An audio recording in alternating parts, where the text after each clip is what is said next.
ప్రార్థన చేసుకుందామండి. ప్రేమ నమ్మకం గల మా తండ్రి నీకే స్తోత్రం నాయన. ఎప్పటివరకు మమ్మల్ని చదువు లెక్కలో ఉంచి మరి ఒకసారి నీ యొక్క మాటలో ఆలోచించడానికి ఇచ్చిన సమయాన్ని బట్టి ఆరోగ్యాన్ని బట్టి ఆయుష్కాలను బట్టి కొట్టాను స్తోత్రాలు తండ్రి.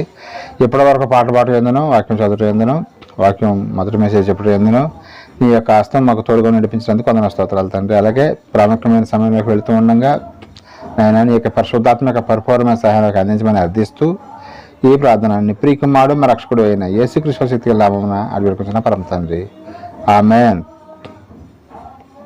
తండ్రి అలాగే ప్రపంచవ్యాప్తంగా ఎక్కడైతే ఆరాధన జరుగుతుందో సమస్త మహిమ గంత ప్రభావం మీరే పొందుకోమని ప్రక్కన జరుగుతున్న మందిరంలో కూడా ఆరాధన మీరే జ్ఞాపకం చేసుకుని బతిమాడుకుంటూ ఈ ప్రార్థన ప్రియకుమారుడు మా చూడండి యేసుక్రీస్తు శక్తి నామమున అడిగిపెట్టుకున్న పరమ తండ్రి, ఆమేన్. ఇక వీడియో చూస్తున్న వారు దయచేసి లైక్ చేయండి, షేర్ చేయండి, సబ్స్క్రైబ్ చేసుకునేయండి. ఎందుకంటే దేవుని మాటలో మరి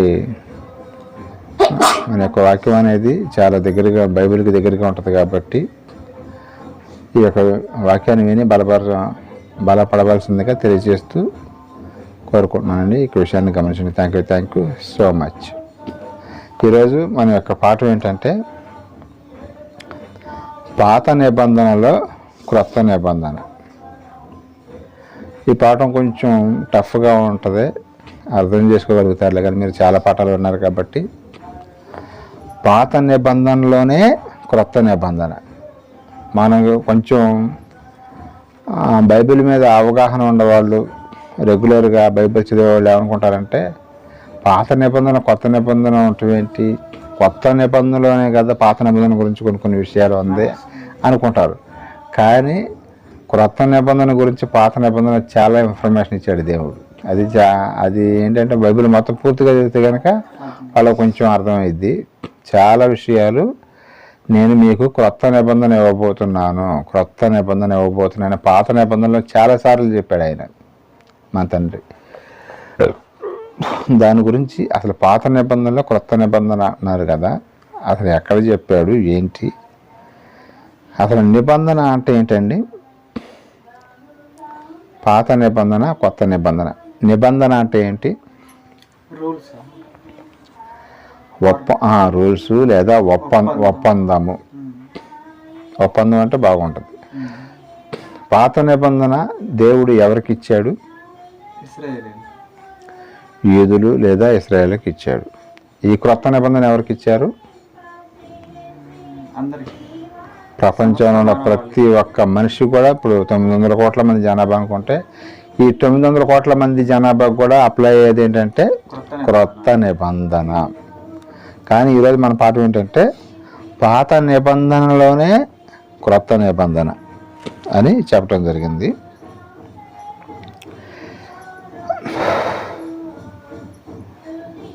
ఈరోజు మనం పూర్తిగా తెలుసుకున్నాం. పాత నిబంధన నిజంగానే దేవుడు కొత్త నిబంధన గురించి ఎక్కడైనా చెప్పాడా లేదా, చెబితే ఎక్కడ చెప్పాడు, ఏ సందర్భంలో చెప్పాడు అనేది మనం తెలుసుకుందామండి. అలాగా దానికన్నా ముందుగా అసలు పాత నిబంధన ఏ సందర్భంలో ఇచ్చాడు, ఎవరికి ఇచ్చాడు అనేది మనం చూస్తే ఇశ్రాయేలీలు లేదా యూదులు అనేవాళ్ళు 430 సంవత్సరాలు ఒకసారి బానిసలుగా ఉన్నారండి. ఎక్కడ ఉన్నారండి? ఎక్కడండి? ఏ దేశంలో ఉన్నారు ఇశ్రాయేలీలు బానిసలుగా?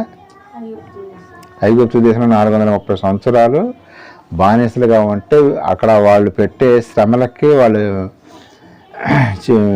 చేపించే కష్టానికి తట్టుకోలేకపోతున్నారంట. గొడ్డు సేకరీ చేపించేవాడు అనమాట.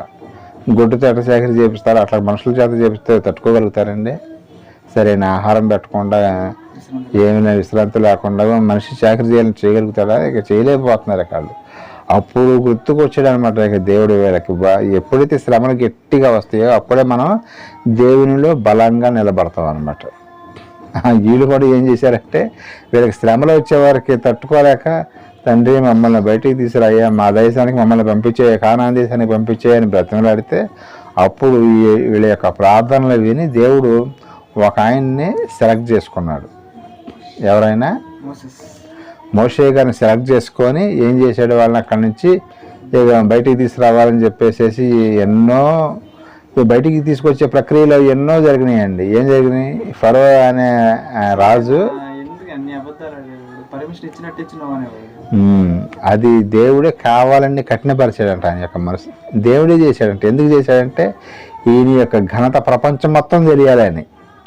అప్పట్లోనే నేనేంటో ఇప్పుడు పంపివనంలో పంపించేసాడు అనుకో దేవుడు, చెప్పగానే ఫరో విన్నాడు అనుకో, అప్పుడు ఎంపటే తేలిపోద్ది. అట్లా కాకుండా ఎన్ని పేర్లు రప్పించడం కానీ, కప్పలు రప్పించడం కానీ, తొలిసూరి పిల్లలు చంపేయటం కానీ, అప్పుడు ప్రపంచం అసలు ఆ పర్ల దేశంలో అందరూ చచ్చిపోతాం, తొలిసూరి పిల్లలు చచ్చిపోతారంటారా, నీళ్ళు మొత్తం రక్తగా అయిపోతున్నాయి అంటే ప్రపంచం మొత్తం తెలిసిద్దా లేదా? అప్పుడు అవన్నీ చేపించింది ఎవర్రా అంటే పలానా ఆయన ప్రపంచం మొత్తం తెలియజేయడానికే అప్పుడు ఫరో యొక్క మనస్సును దేవుడు కఠినపరిచాడు అనమాట అని బైబిల్లోనే రాయబడి ఉంది ఆ మాట కూడా. కాబట్టి ఇట్లాగ 430 సంవత్సరాల శ్రమలు పడి ఉంటే వాళ్ళని బయటికి తీసుకురావడానికి మరి మోషే గారి నాయకత్వంలో వారిని బయటికి తీసుకురావడానికి వారిని సెలెక్ట్ చేసుకున్నాడు దేవుడు. కానీ మోషే గారు బాగా మనకి అహరోన్ గారు అంటే గబక్కన ఐడియా ఉండదులే, కానీ ఆయన కూడా పెద్ద ప్రవక్త అని చెప్పుకోవచ్చు. అహరోన్ గారు అన్నయ్య మోషే. కానీ ఆయన ఇద్దరిని సెలెక్ట్ చేసుకున్నాడు. మోషే గారు గట్టిగా నిలబడ్డాడు అనమాట. ఎక్కడ చూసినా మనకి మోషే అని కనిపిస్తూ ఉంటుంది. మోషే గారి ద్వారా తీసుకొస్తుంటే ఒకసారి మా మార్గం మధ్యలో దేవుడు ఆఫ్ చేసి సీనాయి పర్వతం మీద వాళ్ళకి కొన్ని ఆజ్ఞలు ఇచ్చాడు. ఏంటండి ఆజ్ఞలు? ఎన్ని ఆజ్ఞలు ఇచ్చాడు? 10 ఆజ్ఞలు ఇచ్చాడు. ఆ 10 ఆజ్ఞలు ఈ ఆజ్ఞలు అనమాట, నిర్గమకాండంలో ఉంటాయి అన్నమాట. 10 ఆజ్ఞలు ఇచ్చి ఏం చేశారంటే ఈ 10 ఆజ్ఞలు మీరు పాటిస్తేనే దేవుడు మనల్ని కానాను దేశం తీసుకెళ్తాడు, క్షేమంగా ఉంచుతాడు అని మోషే గారు వాళ్ళకి చెప్తే, ఎందుకుండా మేము 10 ఆజ్ఞలనా, 10ఏనా, ఇంకొక 10 ఇచ్చినా పర్వాలేదు అన్నట్టుగా మాట్లాడతారు. కానీ వాళ్ళు తర్వాత ఏం చేస్తారంటే తప్పిపోతారు. ఆ ఆజ్ఞల్ని, ఆ నిబంధన, ఆ ఒప్పందాన్ని తప్పుతారనమాట. తప్పినప్పుడు దేవుడు వాళ్ళని శిక్షించటం, ఇవన్నీ మనకి తెలిసిన విషయం. అంతమంది పాఠాలు కూడా మనం విన్నాం అన్నమాట. అలాగే వారికన్నా ముందు కూడా దేవుడు ఒక ఆయనకి ఆజ్ఞ ఇవ్వటం జరిగింది. ఎవరికంటే ఒప్పందం కుదుర్చుకున్నాడు. ఎవరితో? నోవహు గారితో ఏం ఒప్పందం చేసుకున్నాడు ఆయన? ఇప్పుడు జలప్రళయం వచ్చింది కదా, ఇక అన్నటికీ నేను జలప్రళయం రప్పించను అని ఒక నిబంధన చేసుకొని ఒక ధనస్సును ఆకాశంలో పెట్టాడు ఆయన. ధనస్సు అంటారన్నమాట. అది చూసినప్పుడు దేవుడు మనకు చేసిన నిబంధన, మనల్ని ఎప్పుడు కూడా నీళ్లతో మనల్ని చంపడు అనే ఒక నిబంధన గుర్తు అనమాట. ఒప్పందం చేసుకున్నారు కదా నోవహు గారు, దేవుడు ఒక ఒప్పందం చేసుకున్నారు. అలాగే తర్వాతకి ఎవరితో ఒప్పందం చేసుకున్నాడంటే అబ్రహాం గారితో కూడా ఒప్పందం చేశాడు. ఈ యొక్క నక్షత్రాలను చూడు, పైకి చూడు, ఎన్ని నక్షత్రాలని నీకు అంతమంది పిల్లల్ని కలగజేస్తానని, అది కూడా ఒక ఒప్పందమే. తర్వాత దావీదు గారితో కూడా ఒప్పందం చేసుకుంటాడు. ఎట్లాగా ఒప్పందం చేసుకుంటూ వస్తున్నాడు. కానీ ఇక్కడికి వచ్చారు పాత నిబంధనలో ఇశ్రాయేలీలతో కూడా ఒక ఒప్పందం చేసుకున్నాడండి. ఒక నిబంధన అనేది చేసుకోవటం జరిగింది. అదే 10 ఆజ్ఞలు ఇచ్చాడనమాట. 10 ఆజ్ఞలు మీరు పాటిస్తే చాలు అని చెప్పాడు. కానీ వీళ్ళేమో అప్పుడేమో బాగానే బయట నుంచి కొత్తగా అప్పుడే బయటకు వచ్చారుగా, అక్కడి నుంచి ఐగుప్తు దేశంలో చాకరీ చేసి స్టార్టింగ్లో బాగా ఉత్సాహంగా ఉంది. తర్వాత కొంచెం ముందుకెళ్ళే వరకే వీళ్ళు ఆయన చెప్పిన మాట ఒక్కడ కూడా వింటలేదంట. బొత్తిగా చెడిపోయేది అని ఉంటుంది. బొత్తిగా చెడిపోవటం అంటే 10 ఆజ్ఞలు ఒక్క ఆజ్ఞ కూడా పాటించట్లేదంట కనీసం. అక్కడక్కడ వాళ్ళు వ్యభిచారం చేయటం, అక్కడక్కడే నరహత్యలు చేసుకోవటం, దొంగతనాలు చేయటం, ఇవన్నీ కూడా మళ్ళీ దేవుడు అంటారు లెక్క లేకుండా. దేవుడి స్థానంలో ఎవరిని చేశారండి? యెహోవా తండ్రి స్థానంలో ఎవరిని పెట్టారు? బంగారపు దూడను తయారు చేసి దానికి దండం పెడుతున్నావు, నువ్వేనా మమ్మల్ని బయటికి తీసుకొచ్చింది మా తల్లి అని అంటున్నారంట. వాళ్ళని బయటికి తీసుకొచ్చింది ఎవరండి? ఐగుప్తు దేశం నుంచి ఎర్ర సముద్రాన్ని 2 పాయలుగా చేశాడా? వాళ్ళ కళ్ళ ముందు చూశారా లేదా? ఎర్ర సముద్రాన్ని 2 పాయలుగా చేశారుగా. మరి గుర్తుండదు, ఎర్ర సముద్రాన్ని 2 పాయలు చేయటి శబ్దం ఏంటి? అసలు సముద్రంలో నడుచుకుంటూ వచ్చింది వాళ్ళేగా. అసలు అట్లా చేశారనమాట.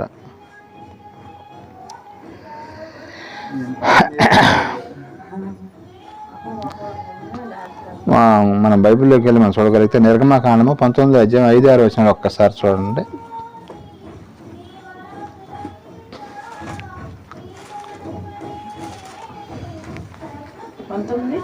19వ అధ్యాయం నిర్గమకాండము 19వ అధ్యాయం 5-6 వచనాలు. కాగా మీరు నా మాట శ్రద్ధగా విని నా నిబంధన అనుసరించిన ఎడల మీరు సమస్త దేశ జనులలో నాకు స్వకీయ సంపాద్యమగు దూరు. దేవుడు ఏం చెబుతుందంటే మీరు నా మాట వినాలి, ఎందుకంటే మిమ్మల్ని విడిపించింది నేనే కదా. ఇప్పుడు ఆ హక్కు ఉంటుందా లేదా ఆయనకి? సృష్టినే కలగజేసింది ఆయన, యేసుక్రీస్తు వారు. అలాంటప్పుడు మీరు నా మాట వినాలి. నా మాట విన్నట్టయితే మీకు ఒక నిబంధన చేస్తాను, పాత నిబంధన చేస్తాను. ఆ నిబంధన ప్రకారం మీరు నడుచుకోవాలని చెప్పడం జరిగింది అన్నమాట. ఇంకా మనకు బాగా అర్థం కావాలంటే, సపోజు మనం సెకండ్ హ్యాండ్ బైక్ కొన్నాం అనుకోండి. బైక్ కొంటే కొనేటప్పుడు ఏమంటాం? ఈ బండి పేపర్లు ఉండే అని అడుగుతాం. ఉండే అంటాడు. మరి ఎవరి పేరు మీద ఉన్నాయి అంటే పలానా ఆయన పేరు మీద ఉండే అంటాడు. అట్టయితే నేను నా పేరు మీదగా రాయించుకుంటాను నేను అని మనం అతని పేరు మీద ఉన్న వాటిని మన పేరు మీదకి మార్పించుకుంటాం. అలాగే ఇంకా మనం బాగా అర్థం కావాలంటే, ఇళ్ళ స్థలం కానీ పొలం కానీ కొనేటప్పుడు కూడా మనం పట్టా ఉందా లేదా అంటాం. ఉందా అంటారు వాళ్ళు. ఎవరి పేరు మీద ఉంటే పలానా ఆయన పేరు మీద ఉంది అని అంటారు.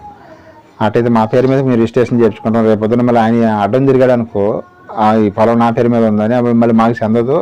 అందుకని ఏం చేస్తున్నామంటే ఆ పట్టాలో ఉన్న ఆ పేరు అది తీసేసి మా పేరు మీదకి మార్పించుకుంటాం.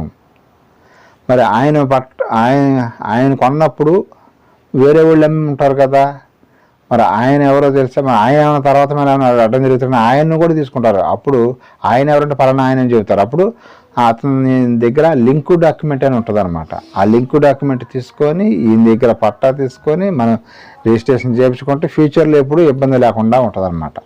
అలాగే దేవుడు కూడా మనకి ఈ పాత నిబంధన ఇచ్చినప్పుడు సరిగ్గా పాటించకపోతే ఏం చేస్తాడంటే, ఇప్పుడు మనం ఒక మనిషికి ఎవరికి ఏదన్నా ఒక చట్టం ఇచ్చి అది పాటించట్లేదు అనుకో, ఏం చేస్తాం? కొట్టేసేస్తాం. రాజ్యాంగం అయినా సరే కొన్ని కొట్టివేసి మనకు కొత్తవి సృష్టిస్తుంది అనమాట. అలాగే ఇక్కడ పాత నిబంధన కూడా వీళ్ళు పాటించట్లేదు. ఇశ్రాయేలు లేదా యూదులు వీళ్ళు తప్పిపోతున్నారు, వీళ్ళు నా మాట వింటలేదని చెప్పేసి నేను మీకు ఒక నిబంధన ఇస్తాను, క్రొత్త నిబంధన ఇస్తాను అని చెప్పడం జరిగింది అనమాట దేవుడు. ఇంకా మనం చూడగలిగితే నిర్గమకాండము 24వ అధ్యాయం 2-3 వచనాలు ఒకసారి చూడండి. నిర్గమకాండము 24వ అధ్యాయం 2-3 వచనాలు. వాళ్ళతో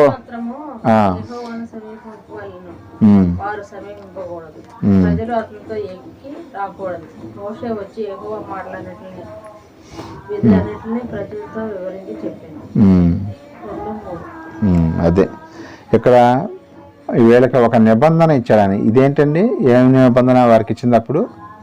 పాత నిబంధన అని చెప్పుకోవచ్చు, లేకపోతే 10 ఆజ్ఞలని చెప్పుకోవచ్చు. మనం 10 ఆజ్ఞలు చెప్పుకుంటాం కదా. 10 ఆజ్ఞలు ఇచ్చినప్పుడు మోషే గారు ఇప్పుడు మళ్ళీ క్లారిటీ చదవండి అర్థమయ్యేటట్టు.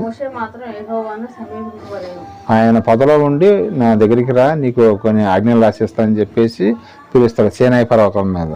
అప్పుడు మోషే గారు అక్కడికి వెళ్తాడు.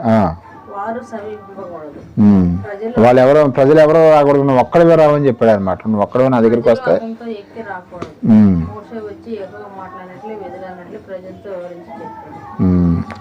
అప్పుడు ఆయన ఎవరికి చెప్పాడు? ఫస్ట్ ఈ యొక్క ఆజ్ఞలో మోషే గారికి చెప్పాడు.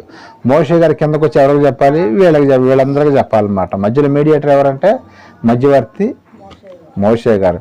మనకి దేవునికి మధ్యవర్తి ఇప్పుడు ఎవరండి? యేసుక్రీస్తుల వారు. అప్పుడు ఇశ్రాయేలీయులకి దేవునికి మధ్యవర్తి మోషే గారు అన్నమాట. అట్లాగా అన్నీ కూడా నోట్ చేసుకొని వాళ్ళతో వెళ్ళి చెప్పడం జరిగిందనమాట. అలాగే వివాహంలో కూడా కొన్ని నిబంధనలు ఒప్పందం అనేది చేపిస్తారండి. ఏం చేపిస్తారండి? క్రైస్తవులు కూడా పెళ్లి చేసేటప్పుడు ఏం చెబుతారంటే, కష్టం వచ్చినా నష్టం వచ్చినా వ్యాధులోనైనాను దుఃఖంలోనైనా సంతోషంలోనైనా ఇద్దరు కూడా మీరు కలిసిమెలిసి ఉండాలని పెళ్లి చేసేటప్పుడు ఈ మాటలు చెబుతారనమాట. ఇది ఒప్పందం అనమాట. ఆ ఒప్పందం అని ఇటు భర్త ఒప్పుకుంటాడు, ఇటు భార్య ఒప్పుకుంటుంది అనమాట. ఇద్దరు కూడా ఒక మాట మీదకి వచ్చి అలాగని చెప్పేసి మీ నెలలు నువ్వు పట్టించుకోకూడదు అనే దానికి అర్థం కాదు. తల్లిదండ్రులని చూసుకోవాలి, అలాగే భార్య భర్తలు కూడా పెళ్లిలో ఈ యొక్క ఒప్పందం అనేది చేసుకుంటారు అనమాట. అలాగే దేవుడు కూడా ఈ ఇశ్రాయేలీయులతో ఒక ఒప్పందం చేసుకున్నాడు అనమాట. నేను మిమ్మల్ని బయటికి తీసుకొచ్చాను కదా, మీ మూలుగులు విన్నాను, మీ బాధలు విన్నాను, కాబట్టి మిమ్మల్ని బయటికి తీసుకొస్తానని చెప్పేసి బయటికి తీసుకొచ్చి వాళ్ళని ఆ కానాను దేశానికి నడిపిస్తున్నాను. నడిపిస్తుంటే వాళ్ళు ఎంతమంది అండి, ఏమైనా ఐడియా ఉందా? కానాను దేశానికి అక్కడి నుంచి బయటకు వచ్చిన వాళ్ళు ఎంతమంది వచ్చారు? ఐగుప్తు దేశం నుంచి కాలిబలమే 6 లక్షల మంది అన్నారండి. కాలిబలం అంటే కుర్రవాళ్ళు అనమాట, యవనంలో ఉన్నటువంటి కుర్రవాళ్ళు 6 లక్షల మంది అంట. మరి వాళ్ళకి తల్లులు తండ్రులు మరి చిన్నపిల్లలు భార్య వీళ్ళు ఉంటారుగా, వీళ్ళు ఎంతమంది ఉంటారు? మొత్తం కలిపి 20 లక్షల పైన అంట. మొత్తం 30 లక్షల లోపు, 20 నుంచి 30 లక్షల లోపు అని మరి బైబిల్ పండితులు చెప్పడం జరుగుతుంది. కరెక్ట్గా అని ఇంతమందని చెప్పలేదు కానీ బైబిల్ కాలిబలం మాత్రమే చెప్పడం జరిగిందన్నమాట. కాలిబలం అంటే యూత్ మాత్రం 6 లక్షల మంది ఉన్నారంట. మరి వాళ్ళకి పిల్లలు భార్య అలాగే తల్లిదండ్రులు ఉంటారు, వాళ్ళని కౌంటింగ్లోకి చెప్పలేదు, కానీ మనం దాన్ని బట్టి లెక్కేసుకోవాలన్నమాట. ఇంకా మనం చూడగలిగితే నిర్గమకాండము 24వ అధ్యాయం 8వ వచనం ఒకసారి చూడండి. నిర్గమకాండము 24వ అధ్యాయం 8వ వచనం. అప్పుడు మోషే రక్తము తీసుకొని ప్రజల మీద ప్రోక్షించి, ఇదిగో నా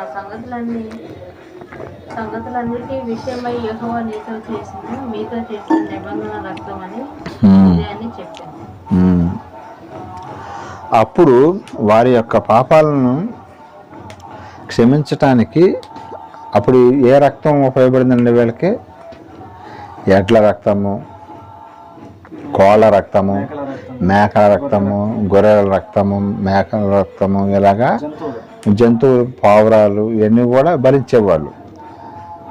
అందుకనే చెప్తుండే మోషే గారు. మనకు ఒకసారి చదవండి ఇప్పుడు 24:8. ఏం చేశాడంట మోషే గారు? ఆ రక్తం తీసుకొని ప్రజల మీద జల్లాడంట, రక్తం జల్లాడంట ఆయన.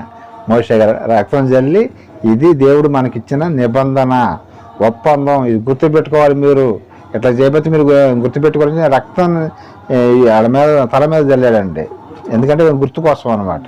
ఇది నిబంధన మనకి ఇచ్చాడు దేవుడు, 10 ఆజ్ఞలు ఇచ్చాడు. ఈ 10 ఆజ్ఞలు ఖచ్చితంగా మనం ఫాలో అవ్వాలి అని చెప్పటం జరిగిందనమాట. వారు యొక్క ఆ నిబంధనను మర్చిపోయారని చెప్పుకోవచ్చు అండి. తర్వాత కాలంలో వాళ్ళు ఆ యొక్క ఆజ్ఞను మర్చిపోయారు. మీకు క్వశ్చన్ వేస్తున్నాను, మొత్తం ఎంతమంది బయలుదేరారండి అక్కడికి? ఐగుప్తు దేశం నుంచి ఇశ్రాయేల్ దేశానికి వెళ్ళటానికి 20 lakhs ప్లస్. కానీ కానాను దేశం వెళ్ళింది ఎంతమంది? ఆ ఇద్దరు ఎవరండి?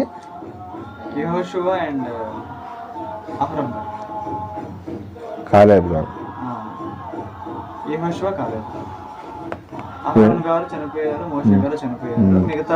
మోషే గారు కూడా మార్గం మధ్యలోనే చచ్చిపోయాడు ఆయన. అందరూ రాలిపోయారు.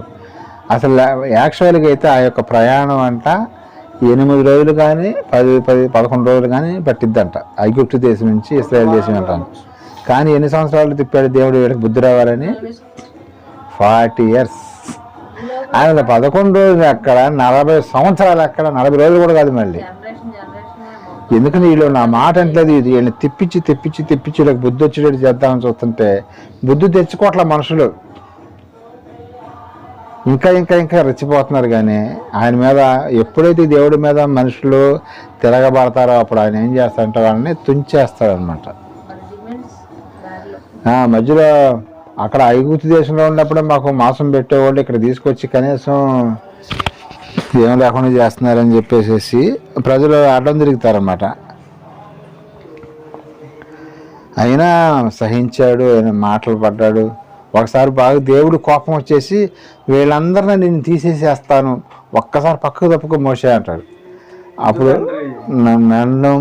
నన్ను చంపేసాయి. ఒకవేళ నువ్వు గనక వాళ్ళని చంపేయాలనుకుంటే ముందు నన్ను చంపు, తర్వాత వాళ్ళని చంపు. ఎందుకంటే వాళ్ళని బయటికి తీసుకొచ్చింది నా నాయకత్వంలో, నేను వాళ్ళని తీసుకొచ్చా. రేపొద్దున మోషే తీసుకెళ్ళి వీళ్ళందరూ చంపేశాడని ఆ నామర్త నాకు వద్దని అంటాడనమాట. చూసారా మరి? అలాగే ఇప్పుడు యేసుక్రీస్తుల వారు కూడా ఏం చేస్తున్నాడంటే, తండ్రి దేవుడు తొందరగా వెళ్ళి ఆ పరదేశంలో ఉన్న వాళ్ళందరూ తీసుకొచ్చేసి అన్నాడు. కాదు ప్రభు, ఇంక కొంతమంది ఉన్నారు, వాళ్ళు కూడా పరలోక రాజ్యానికి రావాలి అని మధ్యలో ఈ నుండి ఆపుతున్నాడంట తండ్రిని. అక్కడ ఉన్నోళ్ళు కూడా, పరదేశంలో ఉన్నోళ్ళు కూడా, వాళ్ళు భూమి మీద ఉన్న వాళ్ళు ఎన్ని మాటలు చెప్పినా ఏం చెప్పినా వాళ్ళు మనసు మార్చుకునే వాళ్ళు లేరు. కానీ ముందు మమ్మల్ని ఇక్కడ మేము ఉండలేకపోతున్నాం కానీ అక్కడ తీసుకెళ్ళని బెత్తలాడుతున్నారు. ఆగండి కొంచెం కాలం ఆగండి. మీరు వాళ్ళు ఎవరో కాదు కదా, మీ సహోదరులే కదా, వాళ్ళు మీరు అట్లా మాట్లాడితే అట్టని యేసుక్రీస్తులో వాళ్ళు బతులాడుతున్నారు. మధ్యవర్తి అనమాట ఆయన. ఆయన దేవుడికి సమాధానం చెబుతున్నాడు. ఇటు పాతాళంలో ఉన్న వాళ్ళని, వీళ్ళకి పరదేశంలో ఉన్న వాళ్ళకి సమాధానం చెబుతున్నాడు. అలాగే భూమి మీద ఉన్న మనల్ని కాపాడుకుంటా కనురెప్పలాగా మనల్ని కాపాడుకుంటా తీసుకొస్తున్నాడు ఆయన. అది యేసుక్రీస్తు వారంటే. ఇలాగా దేవుడు వీళ్ళందరూ కూడా ఆజ్ఞలు ఇచ్చాడు. కానీ వీళ్ళు ఏం చేశారంటే కొంతకాలానికి తప్పిపోవటం జరిగింది. ఆ ఆజ్ఞలను మర్చిపోవటం జరిగింది. మర్చిపోయినప్పుడు ఆయన ఒక మాట మాట్లాడటం జరిగింది. ఆ మాట ఏంటో మనం చూద్దాం.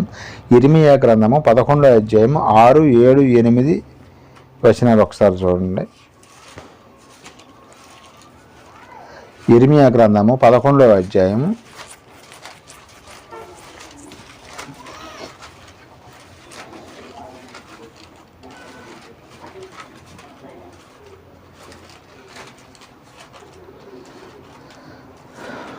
11వ అధ్యాయం 6, 7, 8 వచనాలు.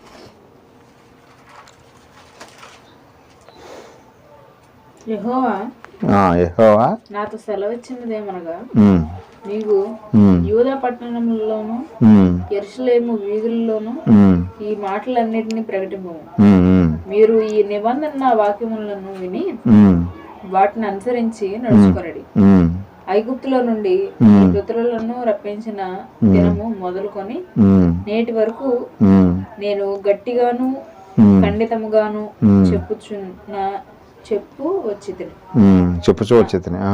నా మాట వినుడి అని పెందల కడ లేచి చెప్పుచు వచ్చి తిని. అయినను వారు తమ దుష్ట హృదయంలో పుట్టు మూర్ఖత చొప్పున నడుచుచు వెనుకపోయిరి. చెవియొగ్గిన వారు కాకపోయిరి. వారు అనుసరించలేనని నేను వారి ఆజ్ఞాపించిన ఈ నిబంధన మాటలన్నింటినీ అనుసరించి నడవలేదు కనుక నేను ఆ నిబంధనలోని వాటినన్నింటినీ వారి మీద రప్పించున్నాను. అది వీళ్ళు ఏం చేశారంట, ఇప్పుడు ఆ జనరేషన్లో ఇర్మీయా గ్రంథంలో ఉన్నటువంటి జనరేషన్తో మాట్లాడుతుంది. మీ పితరులను నేను తీసుకొచ్చాను. పితరులు అంటే ఎవరు? మోషే గారు కానీ అహరోన్ గారు కానీ వాళ్ళందరూ కూడా బయటికి తీసుకొచ్చాను. కొంతమంది నా మాట అనలేదు, అయినా సరే వాళ్ళ మొరకత్వం చెప్పిన వాళ్ళందరూ కూడా నేను అక్కడే రాల్పిచేశాను. మళ్ళీ ఇప్పుడు కూడా మీరు ఈ తరంలో కూడా మళ్ళీ వింటలేదు. తర్వాత తరం వాళ్ళు ఉన్నారు కదా, కాలేబు గారు, యెహోషువ గారు, వీళ్ళు వచ్చారు కదా, అక్కడి నుంచి ఇంకొక తరం ఉంది కదా, వాళ్ళు కూడా వింటలేదంట దేవుడి మాట. వినకపోతే మిమ్మల్ని కనుక మళ్ళీ అష్షూరు సామ్రాజ్యానికి, బబులోను సామ్రాజ్యానికి మనకి అప్పు చెప్పేస్తే మళ్ళీ వాళ్ళకి ఏ గతి పట్టిందో, ఎత్తగతి చచ్చిపోయారో మళ్ళీ మీరు కూడా చచ్చిపోతారు. వాళ్ళు చేసిన తప్పు మళ్ళీ మీరు చేస్తున్నారు, మీరు చేయమాకండి అని దేవుడు ముందే చెబుతున్నాడు. ఇది గుర్తుపెట్టుకోవాలి. మీరు ఇది చెయ్యొద్దు అని చెప్పి మరి అది చేస్తేనే ఆయన శిక్ష అమలుపరుస్తున్నాడు. కొంతమంది ఇంటిని పెట్టకుండా వెంటనే శిక్షలు అమలుపరుస్తూ ఉంటారు. కానీ ఇక్కడ దేవుడు ముందు ఎన్నోసార్లు చెప్తున్నాడు చేయమాకండి అన్నప్పుడు అప్పుడు ఆ పండు దగ్గర నుంచి కూడా మనుషులు అంతే. ఆయన ఏదైతే చెప్తాడో అది దానికి ఆపోజిట్లో చేసుకుంటూ వస్తున్నారు జనాలు. అప్పుడు పండ్లు తినొద్దని చెప్పాడు, తిన్నారు. తర్వాత మీరు పాపం చేయమాకండి, ఆ దూడ కాదు మిమ్మల్ని బయటికి తీసుకొచ్చి నేను సర్వశక్తిమంతుడును, నేను సర్వేశ్వరును అని చెబుతున్నాడు ఆయన. ఆయన బయటికి తీసుకొస్తే దూడ నువ్వే మమ్మల్ని కాపాడాలి అంటున్నారు వీళ్ళు. మళ్ళీ వ్యభిచారం చేయటం నీకు వాళ్ళు ఇష్టం వచ్చినట్టు చేస్తున్నారు. ఇక మామూలుగా కాదు, ఇక మమ్మల్ని అడిగేవాళ్ళు లేడు అన్నట్టుగా చేస్తున్నారు.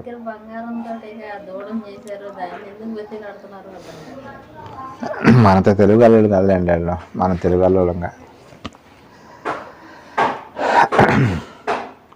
కాబట్టి వాళ్ళు ఏంటంటే దూడను బతిని ఆడుకున్నారు, నువ్వే మమ్మల్ని కాపాడాలి, నువ్వే మాకు మార్గం చూపించాలి, నువ్వే మమ్మల్ని ఇశ్రాయేల్ కానాని పాలిస్తాన్ అది కానాని దేశానికి తీసుకెళ్లాలని. అందుకని దేవుడికి వాళ్ళు చేసే అవిధేయతను బట్టి, వాళ్ళు చేసే తప్పుడు పనులను బట్టి ఆయన 11 రోజుల్లో 12 రోజులు వెళ్ళాల్సిన ప్రయాణం ఎన్ని సంవత్సరాలు చేశాడంటే 40 సంవత్సరాలు. ఆఖరికి ఏమైనా తీసుకెళ్ళాడంటే మధ్యలోనే చచ్చిపోయారు వీళ్ళందరూ కూడా. ఇద్దరు మాత్రమే వెళ్ళారు, యెహోషువ కాలేబు గారు, వీళ్ళిద్దరు మాత్రమే వెళ్ళటం జరిగిందనమాట. అందుకనే దేవుడు ముందే చెబుతున్నాడు, మీకు ఒక నిబంధన ఇచ్చాను ఆ నిబంధన పాటించండి, పాటించకపోతే ఏం చేస్తానంటే మిమ్మల్ని తీసేస్తాను అని చెబుతున్నాను, హెచ్చరిస్తున్నాను. మీ పితరులు అక్కడ చేశారు కదా, అరణ్యంలో వాళ్ళు ఇష్టం వచ్చినట్టు చేశారుగా, మళ్ళీ అదే తప్ప మీరు చేస్తున్నారు. మిమ్మల్ని అశ్షూరు సామ్రాజ్యానికి లేదా బబులోను సామ్రాజ్యానికి మిమ్మల్ని అప్పచెప్పేస్తాను, వాళ్ళకి ఏం లేదు, మిమ్మల్ని కాల్చుకొని తింటారు, వాళ్ళు ఇష్టం వచ్చినట్టు మిమ్మల్ని అని వార్నింగ్ ఇచ్చాడు అనమాట. ఇంకా మనం చూడగలిగితే ఇర్మియా గ్రంథము 31వ అధ్యాయం 31, 32, 33, 34 వచనాలు కూడా చూద్దాం. ఇర్మియా గ్రంథము 31వ అధ్యాయం 31వ వచనం నుంచి 34 వరకు ఒక్కొక్కటి చదువుకుంటా దాన్ని తెలుసుకుందాం. 31వ వచనం అధ్యాయం వచనం 2 ఇదిగో నేను ఇశ్రాయేలు వారితోను యూదా వారితోను క్రొత్త నిబంధన చేయను. చూసారు, క్రొత్త నిబంధన ఎప్పుడు, పాత నిబంధనలను క్రొత్త నిబంధన గురించి ఇన్ఫర్మేషన్ ఇచ్చాడా లేదా? యోధా వారితోనూ ఇశ్రాయేల్ వారితోనూ నేను ఒక మాట చెబుతున్నా, అదేంటి గుర్తుపెట్టుకోండి, నేను ఒక నిబంధన ఇవ్వబోతున్నాను, ఆ నిబంధన క్రొత్త నిబంధన అన్నాడు ఆయన. అప్పుడు చదువుకుంటారు. ఇదే యెహోవా వాక్కు. 32, 33, 34. అది ఐగుప్తులో నుండి వారిని రప్పించుటకై నేను వారిని చేయి పట్టుకొన్న దినమున వారి పితరులలో నేను చేసిన నిబంధన వంటిది కాదు. నేను వారి పెనిమిటినైనను వారు ఆ నిబంధనను భంగము చేసుకొండ్రి. ఇదే యెహోవా వాక్కు. ఈ దినములైన తరువాత నేను ఇశ్రాయేలు వారితోనూ యూదా వారితోనూ చేయబో నిబంధన ఇదే. వారి మనసులలో నా ధర్మ విధులు ఉంచదను, వారి హృదయం మీద దాన్ని వ్రాసేదను. యెహోవా వాక్కు ఇదే. నేను వారికి దేవుడనే యుందును, వారు నాకు జనులై యుందురు. వారు మరి ఎన్నడూను యెహోవాను గురించి బోధ నొందుదాము అని వారు పొరుగు వారిగాను తమ సహోదరులకు గాని ఉపదేశము చేయరు. నేను 34 కావాలా? సరే. నేను వారి దోషములను క్షమించి వారి పాపములను ఇక నన్నడు జ్ఞాపకం చేసుకున్నాను గనుక అల్పులేమి గనులేమి అందరూ నన్ను ఎరుగుదురు. ఇదే యెహోవా వాక్కు. అది అల్పులేమి గనులేమి. కొత్త నిబంధన వచ్చేవరకే ఈ పాత నిబంధన అనేది మీకు మాత్రమే ఇచ్చాను. ఈ క్రొత్త నిబంధన ఎవరెవరికి ఇస్తా అంటే ప్రపంచంలో ఎంతమంది అయితే మనుషులు ఉంటారో వాళ్ళందరూ కూడా క్రొత్త నిబంధన అప్లై చేస్తానని ఇప్పుడు చదివిన ఈ యొక్క భాగంలోని అర్థం అన్నమాట. వాళ్ళతో చెబుతున్నాడు, యోధా వారితోనూ ఇశ్రాయేల్ వారితోనూ మీకు ఒక నిబంధన ఇచ్చాను, మీరు సరిగ్గా పాటించలేదు, అందుకని ఈసారి అలాంటి నిబంధన ఇవ్వట్లా, మీకు ఎట్టబడితే అట్లా మీరు పాటించకుండా ఉండేది కాకుండా మీ వరకే కాదు, ఈసారి ఇచ్చే నిబంధన క్రొత్త నిబంధన ప్రపంచంలో ఎంతమంది అయితే ఉంటారో వాళ్ళందరూ కూడా అప్లై అవుతుంది. పాత నిబంధన మనకు అప్లై కాదండి, మనకి క్రొత్త నిబంధన మాత్రమే అప్లై అవుతుంది. ఈ కొత్త నిబంధన ఎప్పటి వరకు ఉంటుందండి అమల్లో చెప్పగలుగుతారా? పాత నిబంధన అంటే అప్పుడే అయిపోయింది కదా, ఈ క్రొత్త నిబంధన ఎప్పటి వరకు ఉంటుంది అమల్లోకి? యేసుక్రీస్తుల వారు వచ్చేంత వరకు కూడా ఈ క్రొత్త నిబంధన అనేది ఎవరు మార్చడానికి లేదు, ఇక నో చేంజ్ అనమాట. ఇక ఈ యొక్క క్రొత్త నిబంధన అనేది యేసుక్రీస్తుల వారు రెండో రాకడ వచ్చే రోజు వరకు కూడా ఇదే మనకి అమల్లో ఉంటుంది. దీన్ని యూనివర్సల్ లా అని కూడా చెప్పుకోవచ్చు. ప్రపంచం మొత్తం కూడా ఈ యొక్క చట్టాన్నే మనందరం కూడా పాటించాలి. మరి పాత నిబంధనలు కూడా చదువుతున్నాం కదా అని మీకు డౌట్ రావచ్చు. ఇప్పుడు మనకి క్రొత్త నిబంధన మాత్రమే మనం చదువుకోవాలని చెబుతున్నాం. మరి పాత నిబంధన ఎందుకు చదువుతున్నాం మనం? పాత నిబంధన చదివితేనే పాత నిబంధనలోనే క్రొత్త నిబంధన ఉందన్నమాట. ఈ పాత నిబంధన చదువుకుంటూ వెళ్తానే నీకు కొత్త నిబంధన అర్థమైద్ది. ఎలా అర్థమైద్ది? కొత్త నిబంధన మోషే గారి గురించి రాసిందా? రాసింది. కొత్త నిబంధన మోషే గారి గురించి కూడా రాసింది తెలుసా? నువ్వు పాత నిబంధన చదవకుండా కొత్త నిబంధనలకు వెళ్ళావనుకో నీకేం అర్థమైంది? మోషే గారు అంటే ఎవరు అంటావు. అది ఇక్కడ నువ్వు చదువుకొని వెళ్ళావనుకో దాన్ని లింక్ డాక్యుమెంట్స్ అని నేను చెప్పాను కదా. ఒక స్థలం అంతమంది వేరే వాళ్ళ పేరు మీద ఉంటే దాన్ని లింక్ డాక్యుమెంట్స్ ఎలాగైతే మనకి అవసరమో అలాగే ఇక్కడ కూడా పాత నిబంధన చదువుకుంటూ వెళ్తేనే నీకు కొత్త నిబంధనలో ఉన్న విషయాలు తెలుస్తాయి. మరి హేబేలు గురించి కయ్యను గురించి కూడా ఉంటుంది. మళ్ళీ రాహాబాను వేసి గురించి రాసి ఉంటుంది. అబ్రహాం గారి గురించి ఉంటుంది. దావీదు గారి గురించి ఉంటుంది. మరి నువ్వు పాత నిబంధన చదువుకోకుండా కొత్త నిబంధనకి వెళ్ళావనుకో హెబ్రీ పత్రిక మొత్తం కూడా పాత నిబంధనలో ఉన్న విషయాలే ఉంటాయి. ఇప్పుడు నీకేం అర్థమైంది? అప్పుడు అర్థమైద్దే వాళ్ళెవరో మాకు తెలియదు అంటాం. అది మనం చదువుకుంటే ఇక్కడి నుంచి పాత నిబంధన చదువుకొని కొత్త నిబంధనలోకి వెళ్తే అప్పుడు ఇది అర్థమవుతుంది, అది అర్థమవుతుంది. బైబిల్ కొంచెం మన బుర్రకి ఎక్కిద్ది అనమాట. అందుకనే పాత నిబంధనలోనే క్రొత్త నిబంధన గురించి దేవుడు చెప్పటం జరిగింది. నేను ముందు మీకు ఒక నిబంధన ఇస్తాను. అది ఇప్పుడు యోధా వారికి ఇశ్రాయేల్ వారికి ఇచ్చినట్టుగా కాకుండా ఇది ప్రపంచంలో ఉన్న ప్రతి ఒక్క వ్యక్తికి కూడా అన్ని వర్గాల వారికి కూడా ఇది అమలవుతుందని చెప్పటం జరిగిందన్నమాట. ఇంకో విషయం ఏంటంటే ఈ క్రొత్త నిబంధన ఇవ్వాలని ఆయన ఎప్పుడు నిర్ణయం తీసుకున్నాడంట? ఎప్పుడో నిర్ణయం తీసుకున్నాడంట. ఆ క్రొత్త నిబంధనలో ఎవరు వస్తారంటే యేసుక్రీస్తు వారు వస్తారు. జగత్తు పునాది వేయబడక మునిపే అంటాడు కదా. ఈ భూమి ఆకాశం ఇవన్నీ లేక మునిపే యేసుక్రీస్తుల వారిని పంపించడానికి ఆయన సిద్ధపడ్డాడంట. ఇంకా మనం చూడగలిగితే హెబ్రీ పత్రిక 8వ అధ్యాయం 8వ వచనం ఒకసారి చూడండి.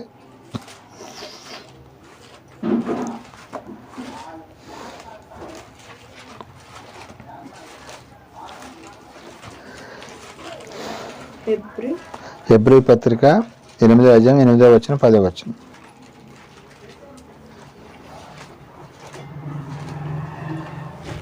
అయితే ఆయన ఆక్షేపించి వారితో ఇలా చెప్తున్నాడు, ప్రభు ఎట్లన్నో ఇదిగో ఒక కాలం వచ్చున్నది, అప్పట్లో ఇశ్రాయేలు ఇంటి వారితోనూ యూదా ఇంటి వారితోనూ నేను కొత్త నిబంధన చేయదును. అది నేను ఐగుప్తు దేశం నుండి వెలుపలకు రప్పించుటగా వారిని చేయి పట్టుకొని దినమన్న వారితో నేను చేసిన నిబంధన వంటిది కాదు. అప్పుడు చెప్పిన నిబంధన కాదు, ఇది కొత్త నిబంధన. వారు నా నిబంధనలో నిలవలేదు కనుక నేను వారిని అలక్ష్యం చేస్తున్నాను అని ప్రభువు చెప్పుచున్నాడు. వాళ్ళు నా మాట అనలేదని క్లారిటీ ఇస్తున్నారు చూసా. ఆ దినమైన తర్వాత ఇశ్రాయేలు ఇంటి వారిలో నేను చేయబో నిబంధన ఏదనగా వారి మనసులో నా ధర్మ విధులను ఉంచేదను, వారి హృదయం మీద వాటిని రాయిదును. ఈసారి అప్పుడు పాత నిబంధనలో 10 ఆజ్ఞలు దేని మీద రాశాడండి ఆయన? ఇప్పుడు దేని మీద రాస్తానన్నాడు ఆయన? పలకలేదు పగలగొడుతున్నారు అని చెప్పేసి హృదయంలోకి రాస్తానన్నాడు. ఈసారి క్రొత్త నిబంధన అనేది ఎక్కడంట మనం ఉంచుకోవాల్సింది. మీరు హృదయంలో ఉంచుకుంటే హృదయాన్ని తీసిపోయి కింద పెట్టడానికి కుదిరిద్దండి, పలకలైనా పాలు కొట్టవచ్చు.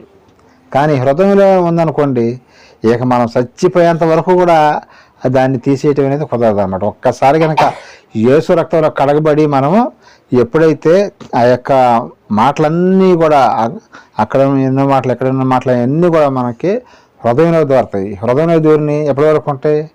మనం చచ్చిపోయేంత వరకు కూడా ఉంటాయండి.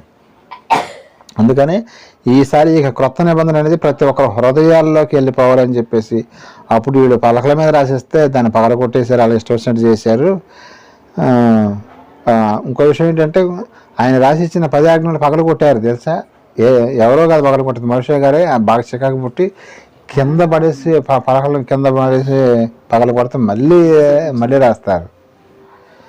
అలాగే ఈసారి అట్లా కాదు. ఇక ఈ క్రొత్త నిబంధన అనేది ప్రతి ఒక్కరి హృదయంలో నిలిచిపోవాలని చెప్పేసి దేవుడు మీ యొక్క హృదయంలో ఉంచుకోవాలి. దేవుని యొక్క వాక్యం ఎక్కడ ఉంచుకోవాలండి? మనం ఈ గోళ్ళ మీద ఎక్కడక్కడ ఉంచుకున్నా అది జస్ట్ మనం చూడటానికి. కానీ మన ఈ ఇంట్లోంచి బయటకు వెళ్ళామనుకోండి ఈ గోడ మనం ఎంపటి వచ్చిద్దా? ఆ హృదయం అనుకోండి మనతో పాటు ఉంటుంది కాబట్టి ఆ హృదయంలోనే ఉంచుకున్నాం అనుకోండి, మనం ఎక్కడికి వెళ్ళినా సరే ఈ యొక్క వాక్యం అనేది తప్పిపోకుండా ఉంటాం అన్నమాట మనం. అందుకని ఈసారి మీకు ఇచ్చే నిబంధన పాత నిబంధన వంటిది కాదు, ఈసారి నేను కొత్త నిబంధన ఇస్తానని అది మీ హృదయాల్లో ఉంచుకోవాలని అందరికీ చెప్పడం జరిగింది. 10వ వచనం చదివారా?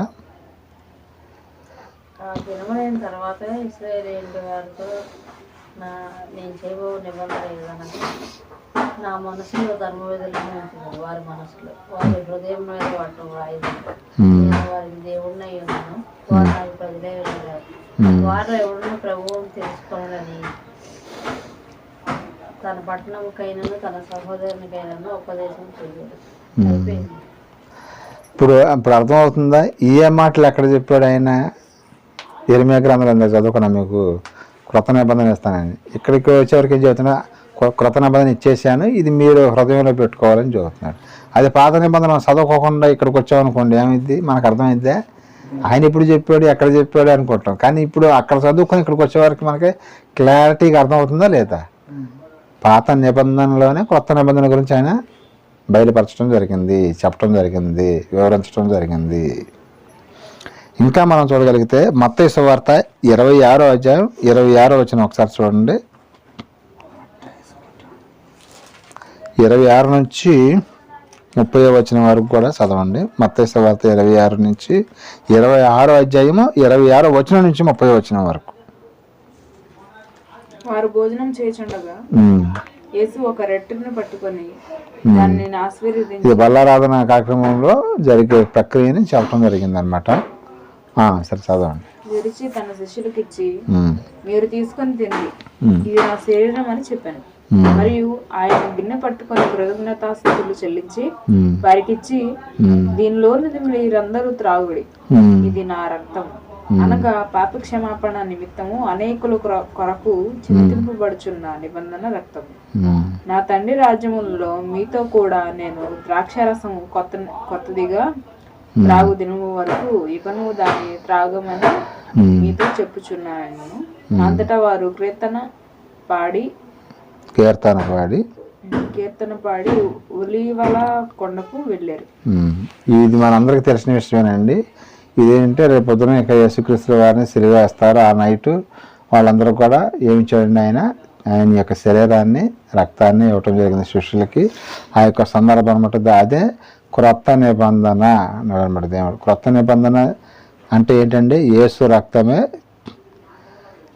యేసు రక్తాన్ని చిందించటమే, దానినే క్రొత్త నిబంధనగా దేవుడు మనకి చెప్పడం జరిగిందనమాట. క్రొత్త నిబంధన ముఖ్యంగా సువార్త అంటే ఏంటంటే క్రీస్తు మరణ సమాధి పునరుద్ధానంలో క్రొత్త నిబంధన అనమాట దానికి అర్థం. కాబట్టి యేసుక్రీస్తుల వారు తాను అప్పగింపబడే రాత్రి జరిగిన సన్నివేశాన్ని మనకు చెప్పడం జరిగిందండి. మనం ప్రతి నెల కూడా మన బల్లారాధన చేసుకుంటాం కదా, అప్పుడు ఈ వాక్యం చదువుకొని మనం, అంటే ఇదే వాక్యం 4 సువార్తల్లో ఉంటుందండి. మత్తయి సువార్తలో ఉంటుంది, మార్కు సువార్తలో ఉంటుంది, లూకా సువార్తలో ఉంటుంది, యోహాను సువార్తలో ఉంటుంది. అలాగే కొరింథీయులకు రాసిన పత్రికలో కూడా పౌలు గారు కూడా రాశారు ఇదే మ్యాటర్ని. మళ్ళీ అక్కడ ఆయన కూడా ఈత రాయటం జరిగింది అనమాట. ఒకే విషయాన్ని ఎన్నిసార్లు రాశారంటే ఎంత ఇంపార్టెంట్. బైబిల్లో ఒకసారి చెబితేనే ఎంతో ఇంపార్టెంట్. అదే ఒక్క విషయాన్ని అన్నిసార్లు రాపిస్తే ఎంత ఇంపార్టెంట్. అదే అన్నట్టు ఒక్కసారి రాస్తేనే కొన్ని కోట్ల మంది చదువుకుంటారు. అదే 5 చోట్ల రాస్తే ఇంకా చాలా ఇంపార్టెంట్ అని దేవుడు మనం అందరం కూడా ఏం చేయాలంటే క్రొత్త నిబంధనలోనికి వచ్చేసామండి. ఇప్పుడు మనకి ఏది అప్లై అవుతుందండి? ప్రభు యొక్క శరీరాన్ని రక్తాన్ని మనం తీసుకుందామంటే మనం ఏ నిబంధన లెక్కలో ఉన్నాం, మనకి ఏది అప్లై అవుతుందంటే క్రొత్త నిబంధనలో ఉన్నాం అన్నమాట. కాబట్టి ప్రతి ఒక్కరు కూడా ఈ యొక్క క్రొత్త నిబంధనలో ఉండే ఈ యొక్క పద్ధతి అనేది ప్రతి ఒక్కరు కూడా పాటించాలి.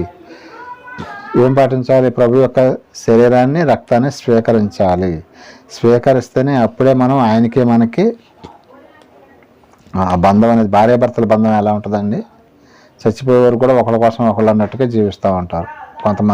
కొంతమంది ఉంటారులేండి, వాళ్ళ గురించి మనం మాట్లాడుకోకూడదు. ఇక్కడ ప్రభు గురించే మాట్లాడుతున్నాం కాబట్టి ప్రభు ఎలా ఉంటాడంటే, భార్యకి ఏదన్నా ఇబ్బంది వచ్చిందనుకోండి, కొంతమంది ఏం చేస్తారు, ఆయనకే ఆ ఇబ్బంది వచ్చినట్టుగా ఫీల్ అయ్యి ఎలాగైతే స్పందిస్తాడు, అలాగే యేసుక్రీస్తుల వారు అంతకు మించి అనమాట.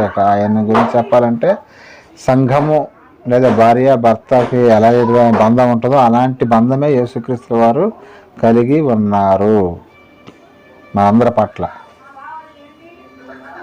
ఇంకా మనం చూడగలిగితే హెబ్రీ పత్రిక 9:14 ఒకసారి చూడండి. హెబ్రీ 9:14.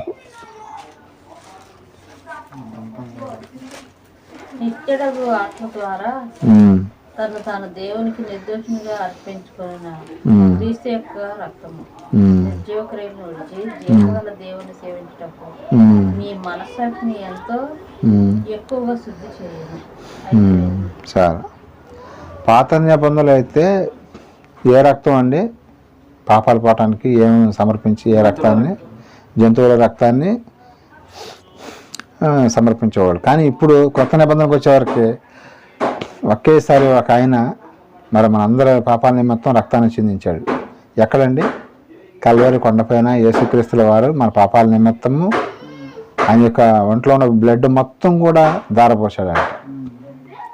పెద్ద పెద్ద లేక ఆ మూగజీవాలని హింసించడం కాదులే కానీ ఇక దేవుడు తన కుమారుడైన యేసుక్రీస్తుల వారిని భూమి మీద పంపించిన ఒక్కసారి ఈ యొక్క బలియాగం జరిగిందంటే ఇక ఎప్పటి నుంచి నేను కొత్త చట్టం ఇస్తున్నాను కాబట్టి ఈ యొక్క చట్టాన్ని బట్టి మీరు అందరూ కూడా ఆ చట్టంలోనికి వచ్చేసారని చెప్పేసి ప్రభు యొక్క రక్తాన్ని చిందించి మనమందరం కూడా మరీ శ్రేష్ట కొత్త నిబంధనలో ప్రభు యొక్క రక్తాన్ని గురించి మరీ శ్రేష్టమైననే ఉంటుంది. పాత నిబంధన శ్రేష్టమైన రక్తము లేకపోతే గొర్రెల రక్తము ఎడ్ల రక్తము అని రాయబడి ఉంటుంది. కొత్త నిబంధన వచ్చేవరకు మరీ శ్రేష్టమైన రక్తము యేసుక్రీస్తు వారి యొక్క రక్తం ఎలా ఉందంట? మరీ శ్రేష్టమైన రక్తము అంట. అంటే ఆయనలో మరీ శ్రేష్టమైన రక్తం ఎలా అయిందంటే ఆయనలో ఏ పాపము లేదన్నమాట. నాలో పాపం ఉందని ఎవరైనా స్థాపించగలరా ఆయన అడిగిన ఒకే ఒక వ్యక్తి ఈ ప్రపంచంలో ఎవరైనా ఉన్నారంటే ప్రభు అయిన యేసుక్రీస్తుల వారు ఒక్కరు మాత్రమే.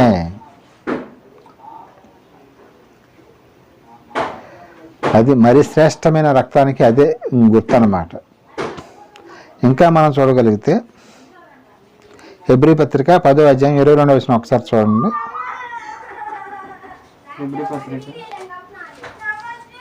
హెబ్రీ 10:22.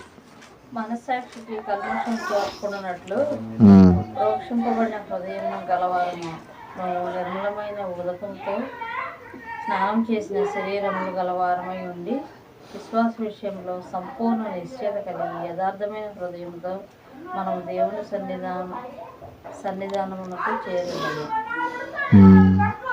22 అయిపోయింది. నేను ఒకసారి చదవండి, గోడకి చెవులో సరి కనపడలేదు. 10:22 దృష్టి ఇటు పెట్టండి వాకింగ్కి. మళ్ళీ చదువు అన్నా నేను నాకు అర్థం కావాలి. మనస్సాక్షికి కల్మషము దోచుకున్నట్లు ప్రోక్షింపబడిన హృదయములు గలవారమును నిర్మలమైన ఉదకముతో స్నానం చేసిన శరీరములు గలవారమైన ఉండి విశ్వాస విషయంలో సంపూర్ణ నిశ్చయత కలిగి యథార్థమైన హృదయంతో మనము.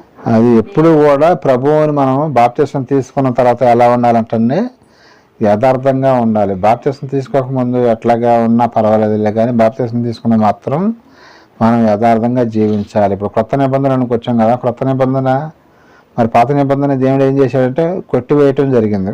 కొత్త నిబంధన మనకి ఇవ్వటం జరిగింది. కాబట్టి మనం అందరం కూడా ఇప్పుడు ఈ ప్రపంచంలో క్రైస్తవులు ఎంతమంది ఉన్నారండి లెక్క ప్రకారంగా? మొత్తం జనాభా ఎంతమంది? 900 కోట్లు. క్రైస్తవులు 450 కోట్లు లేదా 500 కోట్లు అనుకుందాం. మరి వీళ్ళందరూ కూడా యేసుక్రీస్తు యొక్క రక్తంలో కడగబడిన వారు కాబట్టి వీరందరూ కూడా ఎలాంటి తప్పులు పాపాలు చేయకుండా ఏం చేయాలి? వాళ్ళు పాత నిబంధనలు చేసిన తప్పు మళ్ళీ మీరు చేయమాకన్నా అన్నాడు అనమాట. పాత నిబంధనలు వాళ్ళు ఏం తప్పు చేశారండి? రకరకాల తప్పులు చేశారు, పాపాలు చేశారు, దేవుడికి కోపం రప్పించారు. ఎవరు? యూదులు అలాగే ఇశ్రాయేలులు కలిపి వాళ్ళు ఏం చేశారంటే దేవునికి కోపం తీసుకురావటం వల్ల వాళ్ళు ఏం చేశారు, అప్పుడు మీకు ఈ నిబంధన కాదు, ఈ యొక్క చట్టాన్ని నేను కొట్టేసేస్తున్నాను, ఈసారి కొత్త నిబంధన ఇస్తున్నాను, అది అందరికీ అప్లై అవుతుందని చెప్పేసి కొత్త నిబంధన ఇవ్వటం జరిగిందనమాట.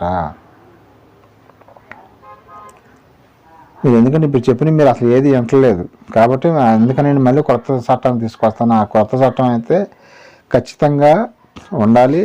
ప్లస్ ఆ చట్టం అనేది మళ్ళీ మార్చడం ఉండదు. పాత నిబంధనని మార్చాడు ఆయన, మన కొత్త నిబంధన ఏమైనా మార్చినట్టుగా ఉందా? ఒక సున్నా అయినను ఒక పొల్లు అయినను మార్చడానికి లేదు అని చెబుతున్నాడు అనమాట. క్రొత్త నిబంధన ఇక ఎవరో కూడా మార్చకూడదండి. ఎంత పెద్ద పాస్టర్ గారని ఎవరైనా సరే అక్కడ ఉన్నది ఉన్నట్టుగానే చెప్పాలి, కానీ మళ్ళీ వీళ్ళు కొత్తగా కలుపుతారు చేస్తే కనుక ఆయన ఒప్పుకోడు. అందుకని క్రొత్త నిబంధన మనందరికీ అప్లై అవుతుంది. కాబట్టి ప్రతి ఒక్కరు కూడా బాప్తిసం తీసుకున్న తర్వాత క్రొత్త నిబంధనలోనికి మనకు వచ్చేస్తుంది. ఈ క్రొత్త నిబంధనలు ఎన్ని పుస్తకాలు ఉన్నాయండి? క్రొత్త నిబంధనలు ఎన్ని పుస్తకాలు ఉన్నాయి? 24, 27, 27, 29 27 పుస్తకాలు ఉన్నాయండి. 27 పుస్తకాలు కూడా మనకి బాగా చదువుకోవాలి. అలాగే పాత నిబంధన వద్దంటే పాత నిబంధన కూడా చదివి అర్థం చేసుకోవాలి. ఎందుకని అది చదివితే నీకు ఇది అర్థమైంది. అప్పుడు అసలు దేవుడి మనస్సు ఏంటనేది మనం పూర్తిగా తెలుసుకోవాలంటే పాత నిబంధన క్రొత్త నిబంధన ఈ రెండు చదివితేనే ఆయన యొక్క మనస్సు అనేది పూర్తిగా అర్థం అవుతుంది మనకి. పాత నిబంధన ప్లస్ ఈ క్రొత్త నిబంధనలో 27 పుస్తకాలు ఉన్నాయండి. ఈ యొక్క 27 పుస్తకాలు కూడా మనము చదువుకోవాలి, అర్థం చేసుకోవాలి. ప్లస్ మనం అర్థం చేసుకోవడం కాదు, మనం కొంతమందికి చెప్పాలి, లేదా నీకు చెప్పడం కుదరకపోతే చెప్పించాలి. నీకు చదువు లేదు అనుకోండి, మాకు చదువు లేదు కదా మేము ఎట్లా చెప్తామయ్యా, మాకు బైబిల్ చదవడమే రాదు అంటారు కొంతమంది. వాళ్ళు ఏం చేస్తారంటే సింపుల్, సేవకులు చాలామంది ఉన్నారు కదా, మంచిగా ఎవరైతే వాక్యం చెప్తారో వాళ్ళని పిలిపించుకొని ఆ వాక్యం చెప్పించాలి.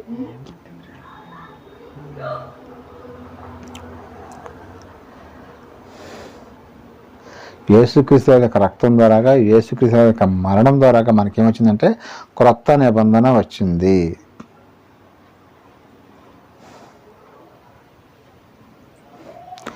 ఆయన మనతో ఒక ఒప్పందం చేసుకున్నాడు. ఏం ఒప్పందం చేసుకున్నాడు?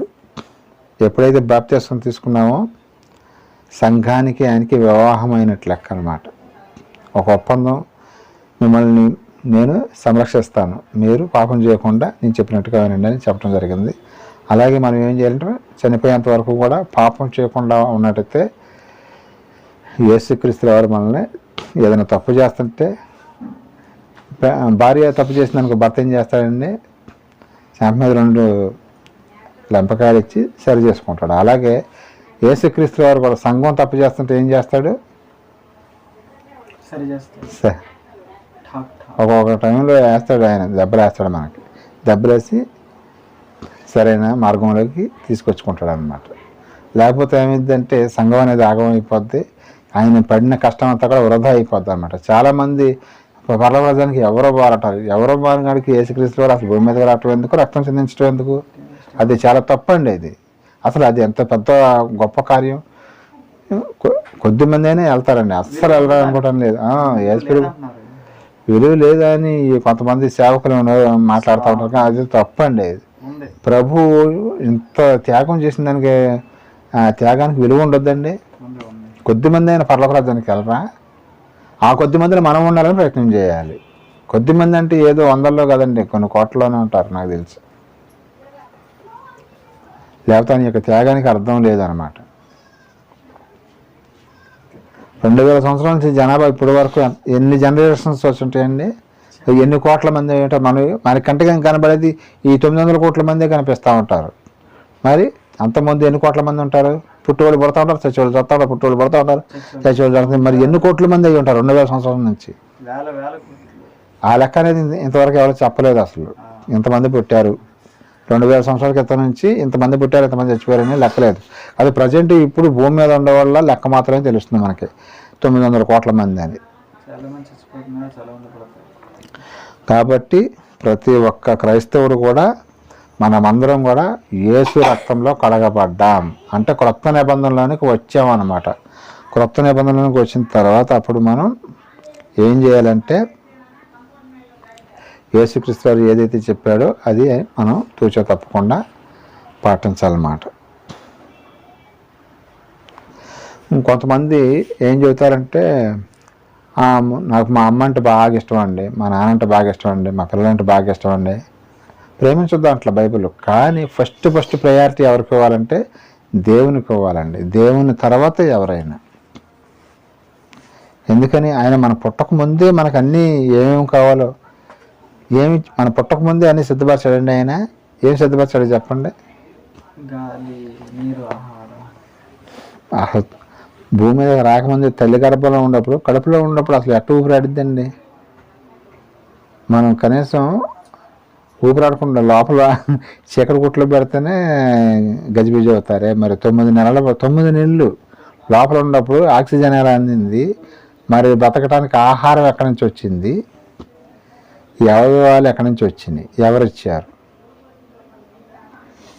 ఎన్ని ఆలోచిస్తుంటే ఒక్కోసారి ఆయన యొక్క మహిమ చాలా గొప్పదని మనకు అర్థమవుతుంది. భూమి మీదకి వచ్చిన దగ్గర నుంచి మనం చనిపోయేంత వరకు కూడా మళ్ళీ ఎంతో చేస్తూనే ఉన్నాడు ఆయన. దేవుడిని ఒక్క మాట అంటానికి కూడా ఎవ్వరు కూడా సరిపోరు. అందుకనే ఇశ్రాయేలుకి పాత నిబంధన ఇచ్చాడు, తర్వాత క్రైస్తవులైన మనకు క్రొత్త నిబంధన ఇవ్వటం జరిగింది.